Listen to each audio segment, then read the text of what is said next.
करवा चौथ के पूजन की सामग्री क्या होती है, करवा चौथ की तैयारी कैसे करें, करवा चौथ में बया कैसे मनसते हैं जो कि सास को दिया जाता है, करवा चौथ के करवे को किस तरह भरा जाता है, करवा चौथ में करवा किस तरह बदला जाता है या फेरा जाता है, करवा चौथ की पूजा विधिवत तौर पे कैसे करी जाए, क्या करना चाहिए क्या नहीं करना चाहिए, सभी कुछ दोस्तों आज इस वीडियो में मैं आपको बताने वाली हूँ। तो इस पूरे वीडियो को बहुत ही ध्यान से देखिए, पूरी पूजा विधि। जैसा कि मैं आपको बता रही हूँ, करवा चौथ का पर्व आता है कार्तिक मास के कृष्ण पक्ष की चतुर्थी तिथि को। इस दिन सभी सुहागिन महिलाएं निर्जला उपवास रखती हैं, शाम के समय चांद की पूजा करती हैं। मान की ज़रूरत है, मैं आपको वो बता देती हूँ। आप देख सकते हैं सामने एक करवा, एक तरह से दो करवे रखे हैं और एक लोटा रखा है। तो बहुत सारे जो मेरे व्यूअर्स हैं सब मुझसे प्रश्न पूछते हैं कि करवा चौथ के लिए क्या दो करवे लेने की ज़रूरत है। अगर दोस्तों आपके पास दो करवे नहीं हैं तो आप लोटा भी ले सकते हैं। करवा आप हर साल एक ही लें, वो भी काफ़ी है। देखिए यहाँ पर एक तो मिट्टी का करवा है और जो दूसरा करवा है वो स्टील का करवा है। तो अगर आप वो नहीं रख सकते हैं तो आप उसकी जगह या तो आप दूसरा करवा ले सकते हैं या फिर आप कोई भी लोटा भी ले सकते हैं। तो ये दो करवे हम पूजा में उपयोग में लाने वाले हैं और ये जो तीसरा लोटा है इसे हम कलश बनाएंगे। तो आप दोस्तों ऐसा कोई कंपलसरी नहीं है कि दोनों मिट्टी के करवे हों, एक करवा और एक लोटा भी हो सकता है। और अगर आपको दोनों करवे खरीदने हैं तो वो भी आप खरीद सकते हैं। ये इसके साथ ढक्कन वाले करवे लेंगे हम, जो भी यानी इसके ऊपर एक दिए जैसा ढक्कन रहेगा। अब ये दूसरा सामान है कुमकुम, हल्दी, कपूर, हवन सामग्री, चावल, जो भी हम पूजा में यूज़ करते हैं वही सब हैं। ये कंडे हैं दोस्तों, मार्केट में मिलते हैं, जिन्हें हम गोबर का उपला भी बोलते हैं। बहुत सारे लोग बोलते हैं हवन के लिए आप क्या यूज़ करते हो, तो वो मैं आपको बता रही हूँ। और हवन सामग्री बनी बनाई आपको बाज़ार से मिल जाती है। मोली या कलावा, ये भी आप मार्केट से लेके आएंगे। और इसके अलावा दोस्तों आप थोड़ी सी रुई और ज़रूर रख लीजिएगा, इसका भी हमें उपयोग रहता है। ये गेरू है दोस्तों, अगर आपको ये मिलता है तो अच्छी बात है, वरना आप काली मिट्टी से भी पूजा में उपयोग कर सकते हैं। यहाँ पर मैंने एक सुपारी के ऊपर मौली लपेट के गणेश बनाए हैं और इसमें मैंने मौली पूरी तरह से लपटी हुई है। ये साबुत सुपारी आपको मार्केट में मिल जाएगी पूजा वाली। और एक सिक्का लिया है, सिक्के के ऊपर भी मौली लपेटी है। आप देख सकते हैं सिक्का थोड़ा दिख भी रहा है इवन इसमें से। अगर दोस्तों आपके पास गोबर की, पीली मिट्टी की, किसी भी तरह की गौर नहीं मिल पाती हैं तब आप इस गौर का उपयोग करिए, वरना आप पीली मिट्टी की गौर का उपयोग ज़रूर करिए। यहाँ मैंने गेहूँ लिए हैं। गेहूँ का इस पूजा में बहुत ही विशेष महत्व होता है क्योंकि ये उत्तर भारत की प्रमुख पूजा है जहाँ की गेहूँ की फसल होती है। साथ ही साथ हमने आटा लिया है। आटे का उपयोग हम एप्पन बनाने में और चौक बनाने में करेंगे। आपको यहाँ पे फूल पत्ते लेने हैं, आम के पत्ते लेने हैं, फूल लेने हैं, जो भी पूजा के लिए ज़रूरी होते हैं। आप देख सकते हैं ये पूजा केवल मैं डेमो के लिए कर रही हूँ, तो मैंने आर्टिफिशियल फ्लावर्स लिए हैं। अब यहाँ नैवेद्य के लिए आपको कोई भी मौसमी फल जो आपको मिल जाए, आम, केला, सेब, संतरा, सब आप ले सकते हैं। और नैवेद्य के अलावा यहाँ पूजा करने के लिए ख़ास तौर पे दोस्तों नमकीन पूड़ी बनाते हैं, नमक बेसन की हमारे यहाँ। ये मैंने नमकीन पूड़ी 8 पूड़ी बनाई हैं, दोनों करवों पे 4-4 रखूँगी। और ये गुलगुले या आटे के पुए हैं। ये बनाने की रेसिपी भी मैंने अपने चैनल पे डाली हुई है, जिसे मैं आपको कमेंट बॉक्स में दूंगी। तो आप इन दोनों को ज़रूर बनाइए क्योंकि इन्हें हमें जो हमारे करवे हैं उनके ऊपर रखा जाता है। वैसे तो दोस्तों करवे बहुत सारे जगह अलग अलग तरह से भरे जाते हैं, जैसे चीनी के करवे, मिठाई के करवे, गेहूँ के करवे। तो आप जिस भी मेथड को फॉलो करना चाहें आप वो कर सकते हैं। आज मैं आपको बहुत ही सिंपल पूजा करके बता रही हूँ क्योंकि हमारे यहाँ ज़्यादातर मैं हमेशा पानी से ही करवा भरती हूँ और इसी तरह पूजा करती हूँ, वही आज आपको बता रही हूँ। दोस्तों ये साड़ी है और सुहाग का सामान है जो कि आप अपनी सास के लिए या अपने से बड़ी उम्र की किसी सुहागन स्त्री के लिए रखेंगी। इसे हम बाया बोलते हैं। इसका भी बहुत महत्व होता है। इसको मनसते हैं और अपनी सास को दिया जाता है, जिससे कि सास बहू का रिश्ता भी और मजबूत हो जाता है। आप देख सकते हैं इसमें सारा सुहाग का सामान है, बिंदी, चूड़ी, मेहंदी, सिंदूर और नेल पेंट। और मैंने यहाँ बिछिए भी रखे हैं जो कि ऑप्शनल है। अगर आप बहुत ही समृद्ध हैं तो आप सोने या चांदी के बिछिए इत्यादि दीजिए। अब यहाँ पे दोस्तों मैं आपको दिखा रही हूँ छन्नी, जिससे कि हम चाँद को देखते हैं। हालांकि बहुत अच्छे से डेकोरेट नहीं हुई है, ये हमें चाहिए। और साथ में एक मिट्टी का दिया चाहिए। दोस्तों मिट्टी का दिया न मिले अगर आपको, तो आप उसकी जगह आटे का दिया का भी प्रयोग कर सकते हैं, क्योंकि आप चाँद देखने घर के बाहर जाते हैं। आजकल सभी के घरों में छत नहीं होती है, तो बाहर जाके जब आप पूजा करते हैं तो आप आटे का दिया ले जा सकते हैं, कि पूजा करने के बाद वो दिया आप वहीं छोड़ भी सकते हैं, जिससे वहाँ चींटियाँ वगैरह इसे खा सकती हैं। अगर ये आटे का रहेगा तो ये कहीं फिकेगा नहीं। और अगर आप अपने साथ वापस लाना चाहें तो आप अपने साथ घर ले आइए, बाद में इसे विसर्जित भी कर सकते हैं, जिससे कि मछलियाँ इसे ग्रहण कर लेंगी। दोस्तों ये तो पूजा का पूरा सामान हो गया। साथ ही साथ यहाँ पर हम पूजा के लिए ये पन्ना लेके आते हैं। कई लोग अपने घर में हाथ से करवा माता बनाते हैं। आप देख सकते हैं यहाँ पन्ने में श्री गणपति भगवान बने हुए हैं, श्री भोलेनाथ बने हैं, 7 भाई, 9, बहुत सारी चीज़ें बनी हुई हैं। इन सभी की हमें पूजा करनी होती है करवा चौथ की पूजा में। साथ ही साथ मैंने यहाँ पर करवा चौथ के व्रत की कथा रखी हुई है, जिसे कि हम पूजा करने के बाद पढ़ते हैं। अगर दोस्तों आपके पास भगवान भोलेनाथ के परिवार की कोई फ़ोटो हो बहुत अच्छी, तो आप वो भी रख सकते हैं, वरना आप वहाँ पर एक फूल इत्यादि से भी भोलेनाथ के परिवार को आप वहाँ पे बना सकते हैं। जैसे कि हमने गणेश जी सुपारी के बनाए हैं, आप एक फूल लेके उससे नंदी जी बनाइए, दूसरा पुष्प लीजिए, उससे भगवान कार्तिकेय जी बनाइए। यहाँ पे पहले से ही हमने माँ गौरी को विराजित करा हुआ है। इस प्रकार भगवान भोलेनाथ का पूरा परिवार यहाँ आ जाता है। तो दोस्तों इस प्रकार आप पूजन करिए। अब आप देख सकते हैं दोस्तों, यहाँ पे मैंने अपने हाथ में गेरू लिया है और उससे एक आयताकार बना रही हूँ। दोस्तों अगर आपको गेरू नहीं मिले तो आप उसकी जगह काली मिट्टी से भी ये आयताकार बना सकते हैं। बहुत सारे लोग मुझसे बोलते हैं चंद्रमा कैसे बनाना है, तो ये मैं आपको चंद्रमा बनाना बता रही हूँ। इसके लिए सबसे पहले हम एपन बनाते हैं। बहुत सारे लोग जो कि इस पूजा को पहले से करते आए हैं, उन्हें एपन बनाना पता है। आटे में हल्दी लेते हैं और पानी मिला के इसका एक थोड़ा सा पतला, बहुत ज़्यादा पतला भी नहीं होना चाहिए दोस्तों, ऐसा घोल बनाते हैं जो कि थोड़ा चिपचिपा भी रहे। तो दोस्तों ये एक तो चाँद आप अपनी छत पे बना सकते हैं। जैसे कि चाँद को हम हाथ लगा के उसको टीका नहीं कर सकते, उसकी पूजा नहीं कर सकते, तो हम चाँद इसलिए बनाते हैं कि जिससे हम उसका टीका करें, उसको हम भोग अर्पित करें, क्योंकि वैसे आप किसको भोग अर्पित करेंगे। तो ये चाँद दोस्तों अगर आपके घर में सुविधा है तो आप इसे छत पे बनाइए, जहाँ की आप पूजा करने वाले हैं और अर्घ देने वाले हैं। देखिए ये एपन बन के तैयार हो गया है। इसे उंगली से गिरा के मैंने आपको दिखाया था कितनी कंसिस्टेंसी होनी चाहिए। मेरी ड्राइंग बहुत अच्छी नहीं है दोस्तों, तो यहाँ पे देखिए मैं सर्कल बना रही हूँ। ये चंद्रमा का मुख है, हमें चंद्रमा का मुख बनाना होता है जिसकी हम पूजा करते हैं। देखिए ये इस तरह से आप सर्कल बना लीजिए, उसमें आँखें बनाइए, नाक बनाइए और इनका मुख बनाइए। इस तरह से ये चंद्र भगवान हैं आपके, जिनकी आपको पूजा करनी है अर्घ देने से पहले। अगर दोस्तों आपको ये बनाना आसान लगे तो आप बनाइए, वरना आप सीधे वहाँ पे चंद्रमा की भी पूजन कर सकते हैं। ये दोस्तों बहुत सारे लोग जो पूछते हैं, ये उनके लिए मैं बता रही हूँ एप्पन से घर में चंद्रमा किस तरह से बनाया जाता है। ये देखिए ये बनाने की विधि है। एप्पन आपको बनाना अब आ गया है, जिसमें कि आटा और हमने हल्दी यूज़ करा है। ये बहुत ही देखने में सुंदर लगता है और ऐसा लगता है कि साक्षात चंद्रमा नीचे आ गए हैं और हम उनका पूजन कर रहे हैं। इस तरह से चंद्र भगवान आप बना लीजिए और फिर इनका पूजन करिएगा। अब दोस्तों आप लोगों में से बहुत सारे लोग सजे धजे करवे लेके आते हैं, पर मैंने यहाँ पर एकदम प्लेन मिट्टी का करवा लिया है। नॉर्मली मैं इसे अपने हाथ से सजाती हूँ, इसे हमें एपन से सजाना चाहिए।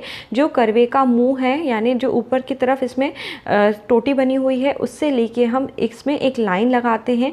और दोस्तों अगर आप जो करवा है वो सजा हुआ भी लेके आ रहे हैं, तो भी आप उसमें कम से कम हल्दी से 13 बिंदियाँ ज़रूर बनाइए। करवे को टीकना बहुत ही शुभ होता है। तो दोस्तों एप्पन से तो मैं अभी से सजा रही हूँ, पर अगर आपने करवा सजाया लाया है तो आप हल्दी से और कुमकुम से उसे टीकिए ज़रूर। 13 बिंदियाँ बनाइए अपने करवे पे, ये बहुत ही शुभता का प्रतीक होता है। ये जो दूसरा करवा है इसको भी आपको टीक लेना है। आप दोस्तों इसे हल्दी और रोली से भी टीक सकते हैं। यहाँ मैं एप्पन से टीका कर रही हूँ। करवे का जो मुख है दोस्तों उस पर भी एप्पन लगाते हैं। और जो ढक्कन होते हैं, जैसे यहाँ पे मैंने मिट्टी का ढक्कन है, तो मिट्टी के ढक्कन को भी एप्पन से तैयार कर लिया है। इसे हमें थोड़ी सी देर सूखने देना चाहिए और इसके बाद अब हम इन करवों को भर लेंगे। करवों को कैसे भरना है, करवों में आपको साफ़ पानी भरना है। आप देख सकते हैं कई लोग दूध मिला के पानी में भरते हैं, मैं यहाँ पे केवल साफ़ पानी भर रही हूँ। दोस्तों अगर आप यहाँ पे करवों में मिठाई या चीनी भरते हैं या फिर गेहूँ भरते हैं, कोई और सामान भरते हैं, इस परिस्थिति में आपको अर्घ देने के लिए एक और लोटा अलग से रखना चाहिए। तो दोस्तों आप किसी भी ढंग से अपना करवा भर सकते हैं, सभी तरीके सही हैं। इसके बाद मैंने यहाँ थोड़ा सा चावल डाला है और आपको फूल डालने चाहिए, करवे में फूल इत्यादि डालने चाहिए। आप चाहें तो सिक्का भी डाल सकते हैं। इसके बाद करवे को ढककर इसके अंदर मैं पूड़ियाँ रखूँगी। कई लोग इसमें रेवड़ी और जो भी उनके आसपास का जो प्रचलन होता है उस हिसाब से चीज़ें रखते हैं। तो दोस्तों क्योंकि करवा चौथ है इसलिए 4 पूड़ी और 4 पुए रखे हैं मैंने। क्या रखे हैं? 4 पूड़ी और 4 पुए। ये जो पूड़ी है दोस्तों ये नमक बेसन की नमकीन पूड़ी है। इसी पूड़ी को दोस्तों हम इस करवा चौथ की पूजा में बनाते हैं। इसके बाद करवे के अंदर 4 सीकें लगाई जाती हैं क्योंकि ये करवा चौथ है। जो सामने की तरफ करवे का मुंह बना हुआ है टोटी जैसा, इसमें 4 सीकें फंसाई जानी चाहिए, जो कि मुझे नहीं मिली हैं, इसलिए मैं आपको सिर्फ वर्बली बता रही हूँ। आपको मार्केट में आराम से करवा चौथ के त्यौहार पर सीकें मिल जाती हैं। तो दोस्तों आप 8 सीकें लेके आइएगा, अपने दोनों करवों में 4-4 सीकें लगा लीजिए। जो करवों के ऊपर का गला होता है या मुख होता है उसमें कलावा बांधना चाहिए, करवों को कोरा नहीं रखना चाहिए। अगर आपका करवा सजा हुआ है, अगर उसमें ऊपर की तरफ गोटा पट्टी इत्यादि कुछ लगा है तो ठीक है, वरना आप अपने हाथ से इस तरह से कलावा बांध दें। अब पूरी तरह से बन गए हैं। चलिए दोस्तों अब हम कलश तैयार कर लेते हैं। कलश तैयार करने के लिए यहाँ पे लोटे के ऊपर मैं सातिया बना रही हूँ, पर दोस्तों ये बिल्कुल ज़रूरी नहीं है। आप यहाँ पे फिर से केवल हल्दी और रोली से इस पर टीके लगाकर इससे पूजा कर सकती हैं। कई बार समय की कमी रहती है, तो अगर आप ना कर पाएँ, सातिया ना बना पाएँ, तो आप केवल इसके चारों तरफ, जैसे मैं अभी टीके लगा रही हूँ, इस तरह से आप केवल इसको टीक लीजिए। कलश बनाना बहुत आसान होता है, तो आप हमेशा अपनी पूजा में कलश ज़रूर बनाएं। आप देख सकते हैं इसके गले पर भी हल्का मौली मैंने लगाया हुआ है पहले से। अब हम इस कलश में भी पानी भरेंगे। कलश में पानी भरेंगे, थोड़े से चावल डालेंगे और एक सिक्का डालेंगे। ये दोस्तों इस पूजा में दीप कलश बनाना बहुत ही आसान है, तो आप इस तरह से एकदम सादा ढंग से ये कलश बना सकते हैं। अब इसके अंदर आप आम के पत्ते लगाइए, आप चाहें तो फूल भी डाल सकते हैं। 5 आम के पत्ते लगाइए, 5, 7, 9, 11 जितने भी पत्ते आपको मिलते हैं। आप आम के पत्ते मिल जाए तो वो लगाएं, अशोक के पत्ते या फिर पान के पत्तों से कलश बना लीजिए और इसके ऊपर एक चावल से भरी हुई कटोरी में दीपक रख देंगे। ये दीप कलश है दोस्तों, इसको हम स्थापित कर देंगे। कलश की सभी पत्तियों पे थोड़ा सा रोली कुमकुम लगा के इन्हें सुंदर बनाइए। अब अगर आप एक पटे के ऊपर लाल कपड़ा बिछा के स्थापना करना चाहते हैं तो आप उस तरह से करिए और वहाँ पर अष्टकमल दल बनाइए। वैसे दोस्तों आप ज़मीन पे भी ये अष्टकमल दल बना के कलश रख सकते हैं। यहाँ मैं आटे से अष्टकमल दल बना रही हूँ क्योंकि मैं हमेशा आटे से ही बनाती आई हूँ दोस्तों इस पूजा में। अगर आप चावल, हल्दी या फिर किसी और चीज़ से भी बनाना चाहें तो आप बना सकते हैं, वरना आटे का अष्टकमल दल बना के उसके ऊपर भी आप अपना दीप कलश स्थापित कर सकते हैं। अष्टकमल दल बनाने के लिए हमेशा की तरह पहले प्लस बनाइए, फिर उस पर क्रॉस बनाइए और सभी किनारों को इस तरह त्रिकोण बनाते हुए मिला दीजिए। बीच में दोस्तों थोड़ा सा हल्दी लगा दीजिए इसमें, जिससे कि ये चौक और सुंदर दिखेगा देखने में। चारों तरफ हल्दी और रोली वगैरह लगा के इसे थोड़ा सुंदर बना लीजिए। इसके बाद इसके बीच की तरफ कोई भी अनाज जैसे कि चावल या फिर गेहूँ और अगर थोड़ा सा मिट्टी का टुकड़ा आपको मिले तो उसको रख लीजिए और इसके बाद इसके ऊपर आप कलश स्थापित करिए। अब दोस्तों हम यहाँ पे 2 गेहूं की ढेरी बनाएंगे, जिसपे कि हम जो दोनों करवे हमने तैयार करे हैं वो रखेंगे। और इस जो गेहूं की ढेरी है इसे थोड़ा सा हाथ से आप प्लेन कर दीजिएगा, जिससे कि करवे अच्छे से इस पर टिक जाएं। सीधे हाथ की तरफ अभी हम जो करवा रखेंगे उसे हम माँ पार्वती का करवा बोलेंगे, जो कि यहाँ पर मैं अभी मिट्टी का करवा सीधे हाथ पे रख रही हूँ, ये माँ पार्वती के लिए है। और उल्टे हाथ की तरफ जो स्टील का करवा है वो मैंने अपने नाम से रखा है कि ये मेरा करवा है। जब हम करवा फेरते हैं तो आखिर में जो मिट्टी का करवा है वो माँ पार्वती हमें दे देती हैं और स्टील का करवा माँ पार्वती के पास चला जाता है। तो दोस्तों आप यहाँ पे समझ सकते हैं कि सीधे हाथ की तरफ माँ पार्वती का करवा रहेगा। अब इसके अलावा आप यहाँ पर ये जो दीपक है, दीप कलश को जला लीजिए और पूजन शुरू करने से पहले आप यहाँ पर जो गौर गणेश है उन्हें भी एक पत्ते पे थोड़े चावल रख के आप रख लीजिए। इसी के साथ साथ अब आप पुष्प लीजिए, सभी देवी देवताओं को स्नान कराइए, शुद्ध करिए। इसके बाद गौर गणेश को, इन दोनों को ही हल्दी, रोली, अक्षत इत्यादि इत्यादि से टीका करिए। सभी देवी देवताओं को भी टीका करना चाहिए, जैसे कि भोलेनाथ, माँ पार्वती के परिवार का पूजन करिए। और इसके बाद जो हमने पन्ने पे करवा माता लगाई हुई हैं, 7 भाई लगाए हैं, गणेश जी लगाए हैं, उसमें जो भी चीज़ें हैं सभी चीज़ों का आपको तिलक करना चाहिए और पूजन करना चाहिए।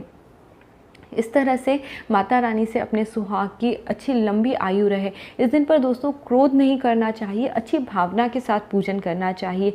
जब आप पूजन करें तो आप ओम नमः शिवाय किसी भी अच्छे मंत्र का आप जाप कर सकते हैं, या फिर आप कोई अच्छा भजन भी गुनगुना सकती हैं। इस तरह से सभी देवी देवताओं का आप रोली, हल्दी इत्यादि से टीका करें और उन पर अक्षत चढ़ाएं। कलश का भी पूजन करना चाहिए और दीपक का भी आपको पूजन करना चाहिए। अब दोस्तों यहाँ पे जो हमने ऐपन बनाया था, ऐपन को भी हम माता रानी पे चढ़ाते हैं। इसका हम टीका करते हैं या उनके पैरों की तरफ भी लगा देते हैं इसको। ये बहुत ही शुभ होता है दोस्तों। ऐपन का करवा चौथ की पूजा में बहुत खास उपयोग होता है। अब सभी देवी देवताओं पे पुष्प अर्पित करिए। आप लाल पुष्प, पीले पुष्प जो भी आपको मिल जाए आसानी से वो इस पूजा में आप अर्पित कर सकते हैं। गेंदे के फूल की माला चढ़ा सकते हैं। तो दोस्तों गौर गणेश आपने यहाँ पे जो गणपति जी रखे हैं, आप उन पे चाहे तो दूर्वा भी अर्पित कर सकते हैं। अब दोस्तों हम सबसे पहले बाया मनस लेते हैं। सभी देवी देवता का पूजन हो गया है। हाथ में 13 दाने चावल के लेने हैं दोस्तों। गिन के आप 13 दाने चावल के ले लीजिए। भगवान के सामने संकल्प करिए कि ये जो सुहाग का सामान है ये मैं अपनी सास को दूंगी, और इस तरह से ये इस सामान के ऊपर ये चावल के दाने और थोड़े फूल श्रीफल या नारियल ले लीजिए, उसके ऊपर थोड़ी सी मौली लपेट दीजिए और उस पर रोली हल्दी का टीका लगाइए और भगवान को ये पूजा में चढ़ा दीजिए। मौसमी फलों का भोग लगाइए। मिष्ठान या जो भी मिठाइयाँ आपने ला के रखी हैं उन सभी का भोग लगाइए। अब दोस्तों यहाँ पे जो शुरुआत की पूजा थी वो हो गई है। अब हमें करवे फेरने होते हैं। तो दोस्तों जैसा मैंने आपको बताया था, सीधे हाथ की तरफ का करवा माँ पार्वती का है और उल्टे हाथ की तरफ का करवा आपका है। तो सुहागन यहाँ पे माँ पार्वती हैं, वो सुहाग देती हैं। तो सबसे पहले जब पहली बार हम बोलेंगे सुहागन सुहाग दे, और सुहागन ही सुहाग लेती है, यानी माँ पार्वती सुहाग ले रही हैं। तो इस तरह से बोलते हुए हमने ये पहली बार करवा फेर दिया है। अब दोस्तों इसी तरह हमें 7 बार करवा फेरना होता है। हाथों को इस तरह क्रॉस में रखिए। सुहागन सुहाग ले, सुहागन सुहाग दे, ये दूसरी बार मैंने बोला। फिर वही चीज़ मुझे तीसरी बार करनी है। हाथों को क्रॉस में रखना है। सुहागन सुहाग दे, पहले सीधे हाथ के करवे को बाएं हाथ की तरफ रखना है और फिर सुहागन सुहाग ले, बाएं हाथ का करवा सीधे हाथ की तरफ रखना है। दोस्तों इस तरह आप जब 7 बार करते हैं तो जो माँ पार्वती हैं उनका करवा आपके पास आ जाता है और आपका करवा माँ पार्वती के पास चला जाता है, यानी उनका जो सुहाग है अब वो आपके पास आ गया है। जो बाएं तरफ का करवा है अब वो मिट्टी का करवा है। जब आप इस तरह 7 बार बोलते हैं सुहागन सुहाग दे, सुहागन सुहाग ले, तो आपके पास फाइनली माँ पार्वती का करवा आ गया है। उन्होंने आपको सुहाग दिया है, ऐसा कहा जाता है।